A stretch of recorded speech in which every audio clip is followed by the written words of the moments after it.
Ini tuh nasi minyak yang udah terkenal banget di Surabaya. Dikasih nama nasi minyak karena penyajiannya tuh full minyak goreng. Baru-baru ini ada salah satu makanan yang lagi viral atau lagi tren di Pulse, namanya adalah nasi minyak. Kalau saya lihat sih kuliner ini berasal dari Surabaya, Jawa Timur. Dan ternyata banyak banget yang ngantri untuk mencoba makanan di sana. Bahayanya ada nggak sih dok untuk konsumsi nasi minyak ini bagi kesehatan? Simak terus videonya sampai akhir ya Pulse. Jadi kuliner nasi minyak ini kalau kita lihat sih menggunakan minyak yang dipakai berulang-ulang ya.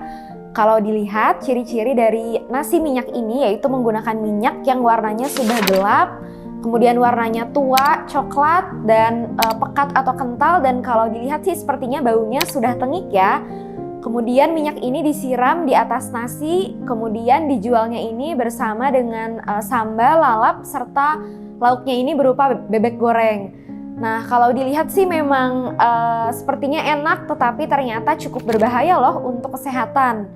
Bahaya yang pertama yaitu dari konsumsi nasi minyak ini, yaitu minyak yang dipakai adalah yang sudah berulang-ulang atau dipakainya sudah berulang kali.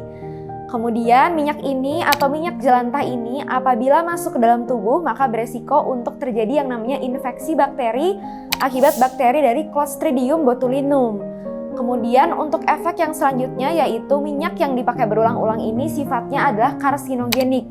Karsinogenik ini apabila masuk ke dalam tubuh bisa berpotensi memicu terjadinya kanker pada beberapa tahun yang akan datang. Kemudian untuk yang selanjutnya, konsumsi minyak jelantah ini apabila sering atau terlalu sering dalam jangka waktu yang panjang bisa meningkatkan efek kolesterol jahat di dalam tubuh. Karena minyak jelantah berpotensi untuk menyebabkan terbentuknya lemak trans jenuh atau lemak jenuh. Nah, kalau misalnya kadar kolesterol terlalu tinggi atau terlalu banyak di dalam tubuh, ini akan menyebabkan terbentuknya plak-plak atau lemak-lemak yang ada di dalam pembuluh darah. Kalau misalnya ternyata pembuluh darah yang menuju jantung, maka akan menyebabkan timbulnya serangan jantung. Kemudian apabila ternyata plak-plak atau lemak-lemak tadi menyumbat pembuluh darah yang menuju ke otak, maka akan menyebabkan timbulnya stroke. Terakhir, kalau misalnya ternyata plak atau lemak-lemak tadi menyumbat pembuluh darah yang menuju ke kaki, maka ini akan menyebabkan timbulnya sumbatan pada pembuluh darah yang ada di kaki. Akibatnya bisa terbentuk yang namanya varises, atau misalnya terjadi bagian kaki menjadi bengkak, kemerahan, atau misalnya lama-kelamaan pembuluh darahnya istilahnya jadi mati.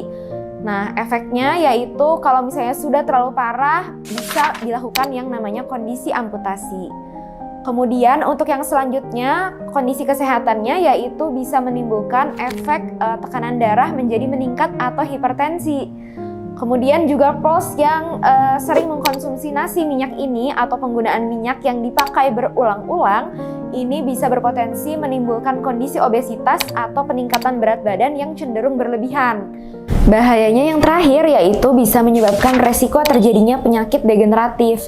Ini diakibatkan karena komposisi minyak yang sebelumnya ada yang namanya senyawa organik aldehid. Ketika minyak ini dipakai berulang-ulang, kemudian dipanaskan berulang-ulang, maka akan menyebabkan timbulnya sifat karsinogenik pada minyak jelantah tadi. Sifat karsinogenik ini selain berpotensi menyebabkan kanker, juga bisa berpotensi untuk menyebabkan resiko penyakit degeneratif seperti penyakit Alzheimer dan juga penyakit Parkinson. Oke, sekian ya Pulse penjelasan di video kali ini tentang konsumsi nasi minyak dan bahayanya bagi kesehatan tubuh. Jadi sebisa mungkin untuk tidak mengkonsumsi makanan nasi minyak tersebut ya, karena bahayanya cukup banyak sekali. Jangan lupa untuk like, comment, subscribe, dan juga simak terus di video selanjutnya dari YouTube channel Klinik Mutiara Ciputra. Sampai jumpa di video selanjutnya. Bye-bye!